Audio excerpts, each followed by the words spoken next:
সমুদ্রের গভীরে যেন জন্ম নিয়েছে এক দানব, যা ক্রমেই শক্তি সঞ্চয় করছে। এর গর্জনে কাঁপছে উপকূল, আর শ্বাসরুদ্ধ আতঙ্কে দিন গুনছে লাখো মানুষ।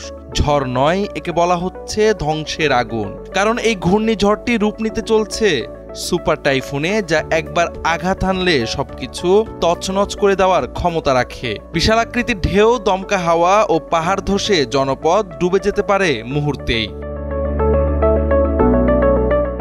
ভয়ঙ্কর এই সামুদ্রিক ঝড়টির নাম নান্দো, যা বর্তমানে অবস্থান করছে ফিলিপাইন সাগরে। দেশটির রাষ্ট্রীয় আবহাওয়া ব্যুরো সতর্ক করে জানিয়েছে ২২ সেপ্টেম্বর সোমবার ঝড়টি পূর্ণ শক্তি নিয়ে সুপার টাইফুনে রূপ নিতে পারে। এরই মধ্যে ফিলিপাইনের অভ্যন্তরীণ ও স্থানীয় সরকার মন্ত্রণালয় জরুরি সতর্কবার্তা জারি করেছে। উপকূলবর্তী, নিচু এবং ভূমিধস প্রবণ এলাকায় বসবাসকারী মানুষকে দ্রুত নিরাপদ আশ্রয়ে সরে যেতে বলা হয়েছে।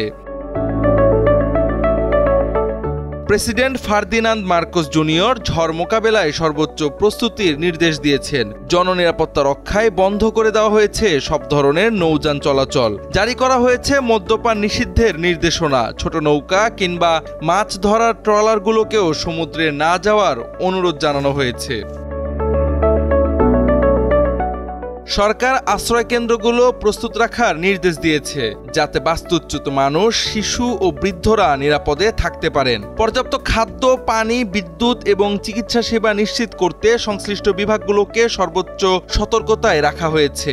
এছাড়াও বাঁধের অবস্থা, পাথর খনি ও নদীপথগুলোর ঝুঁকি মূল্যায়নের নির্দেশও দেওয়া হয়েছে।